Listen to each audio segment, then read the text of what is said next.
Los procesos respiratorios vegetales son fundamentales para el crecimiento y supervivencia de la planta. Los estomas son estructuras celulares que se encargan del funcionamiento de la expiración vegetal y otros procesos. Estos están constituidos por dos células epidérmicas y un orificio llamado oteolo, que es capaz de cerrarse cuando hay un exceso de CO2 o falta de O2. A través del intercambio de gases por los estomas, estos están en el tejido epidérmico de las hojas y los tallos y lentícelas, áreas que inertes de las cortes o de tallos y raíces. Estos permiten un intercambio de gases entre los tejidos internos de la planta y la atmósfera. O sea que las plantas captan O2 y expulsan CO2. Esto pues gracias a los estomas, lentícelas y tejido epidérmico. Las plantas pueden respirar en la oscuridad tanto como en el día y llevan este proceso a través de sus órganos, raíz, tallo, hoja, flores y frutos. Se basa en varias etapas de reacciones químicas en las que se intercambian gases y se obtiene energía química y compuesto orgánico. También se convierten en ácidos inorgánicos, que todo esto es sensible gracias a las enzimas, que dirigen todo el conjunto de reacciones que se lleva a cabo a lo largo de todo el proceso de rutas metabólicas de la respiración vegetal. Con el fin de que las plantas crezcan, ellas necesitan aportes de dióxido de carbono, agua y también de energía. El proceso químico por el cual las plantas utilizan estos recursos para la oxidación de glucosa se hace llamar fotosíntesis. En el proceso, el oxígeno es producido como un subproducto de la energía para la fotosíntesis y esta se origina en el Sol para así llegar a la Tierra como luz solar y se comporta como onda o como partícula. En conclusión, es la capacidad que tienen las plantas de poder transformar energía lumínica a energía química. La planta es un organismo autótrofo que es capaz de elaborar su propio alimento, transformando la materia inorgánica a materia orgánica. La fórmula de fotosíntesis es donde se explica la manera en la que la planta toma la energía del sol, o sea, la luz, y la utilizan para convertir el CO2 en agua y en moléculas para su crecimiento, o sea, su alimento. El proceso de respiración en las plantas es donde se consiste en usar los azúcares producidos en la fotosíntesis, además del oxígeno, para poder producir energía que es utilizada para el crecimiento de la planta.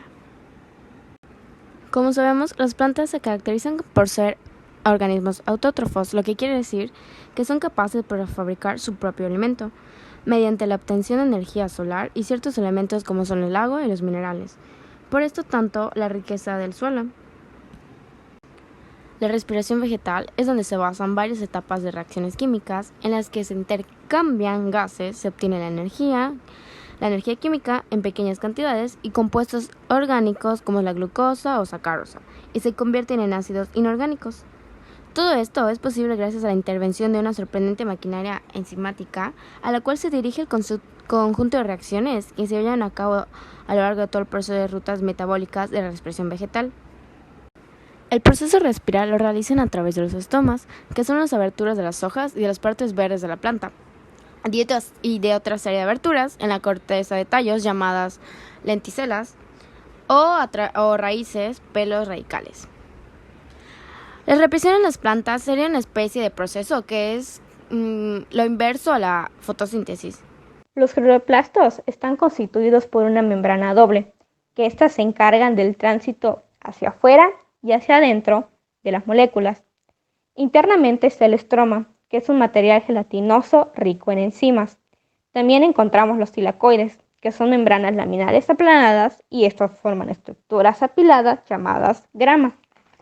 En las membranas tilacoideas está el clorofila, y aquí es donde se da la fase lumínica. Y el estroma se da la fase oscura. La fase lumínica inicia con la absorción de agua a través de las raíces y se da un proceso llamado fotólisis. Esto es cuando la molécula se rompe por la luz solar se libera una molécula de oxígeno y se producen 2 de hidrógeno y 2 electrones. Los electrones producidos van subiendo su energía por la excitación de la luz y van de molécula a molécula, provocando que estos conserven su energía inicial. También se produce una molécula de ATP, que esta servirá como energía más adelante en el proceso de la fase oscura. Y a todo esto se le conoce como fotosistema 2.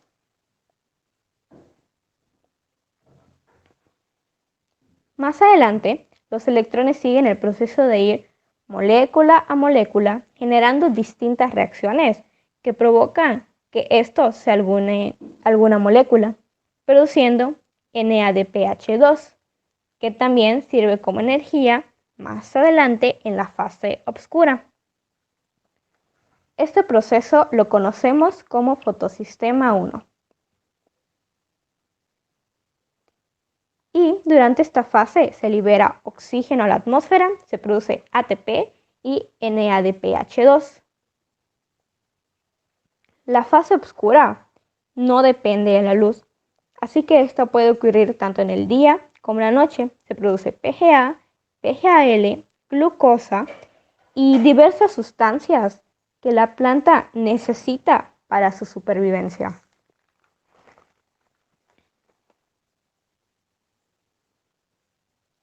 En la fase oscura se lleva a cabo el ciclo de Kelvin, que inicia con la absorción de dióxido de carbono de la atmósfera.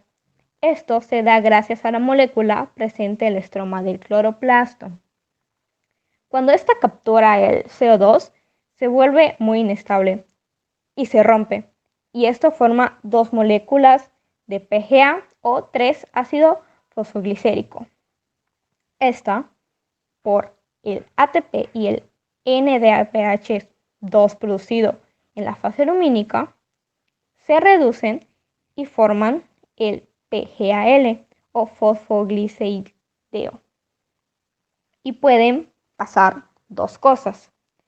1. Que por el ATP se forme otra vez la ribosa y se repita todo el ciclo, o que se forme en glucosa y las distintas moléculas que la célula necesita, como carbohidratos o proteínas. Para formar su materia orgánica, las plantas necesitan de ciertos elementos. Estos son dióxido de carbono, agua, sales y luz solar. Teniendo los elementos básicos y la energía, ya se puede realizar el proceso de la fotosíntesis.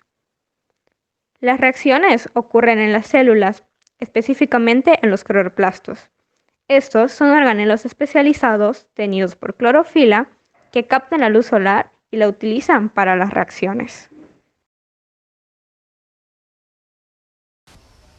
El polen.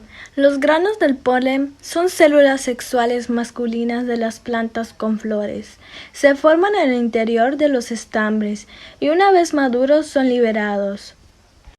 La polinización es el proceso mediante el cual el polen viaja desde las anteras, que es la parte masculina de la flor, hasta alcanzar el estigma, que es la parte femenina de esa misma u otra flor, en principio de la misma especie. Se consideran 3 vectores o agentes encargados de transportar el polen de unas flores a otras: el viento, el agua y los animales. A este último caso se le denomina polinización biótica. En la polinización biótica, los insectos son los que mayor repercusión tienen para la polinización de las plantas, aunque algunos reptiles, aves e incluso mamíferos, tales como los murciélagos o los lémures, pueden desempeñar esta importante labor. La polinización cruzada es el transporte del polen de una planta a otra. Es necesario cuando los sexos masculinos y femeninos no se encuentran en la misma planta, como por ejemplo el melón, o cuando estos aparecen en diferentes periodos del florecimiento de la misma planta, como por ejemplo el aguacate. ¿Cómo se obtienen los frutos? Las plantas, como ya se había mencionado anteriormente, se producen de forma sexual y asexual. Los bulbos, los rizomas, los tubérculos son mecanismos de reproducción asexual. Cuando la planta tiene reproducción sexual, presentan frutos que se forman a partir de la fecundación. Ahora, ¿qué es el gineceo? El gineceo es la parte femenina de la flor. Luego de la fecundación, se va modificando para formar el fruto. También los estambres y los pétalos se secan y se desprenden. El fruto o pericarpio tiene 3 capas. El epicarpio, la externa cáscara o piel. Agarraré un ejemplo claro que sería el durazno, que es la parte como suave que cubre el fruto. El mesocarpio sería la del medio, que se desarrolla más en los frutos carnosos. Sería la carnita o el durazno en sí, o sea, lo que comemos habitualmente. El endocarpio, la interna que está en contacto con la semilla. Sería en centro del durazno hay una semilla grande, eso sería el endocarpio. Ahora la semilla. La semilla contiene el embrión vegetal, el óvulo fecundado y tiene el potencial de originar a una nueva planta. En la semilla se pueden distinguir las siguientes partes. El episdermo o tegumento, que es la cubierta protectora de la semilla. El álbumen o endospermo, que es la sustancia de reserva, que contiene azúcares, proteínas y aceites, la cual nutre al embrión hasta que se produzca la germinación. Y el embrión, que presenta una radícula que formará la raíz, un eje principal o plúmula y unas hojas primarias cotiledones, 1 o 2 que formarán el tallo, ramas y hojas. En conclusión, se puede decir que las plantas son un elemento esencial en la vida del ser humano y de todo el planeta, ya que gracias a ella tienen muchos beneficios para nosotros y para el aire, el agua, todo en general. Y al igual que es gran alimento para las abejas. Y gracias también a las abejas podemos tener privilegios como la miel y también la polinización, que ayuda a las flores también a estar más vivas en cierto modo. Y pues nada, ese sería nuestro trabajo. Esperemos que les haya gustado y gracias por escuchar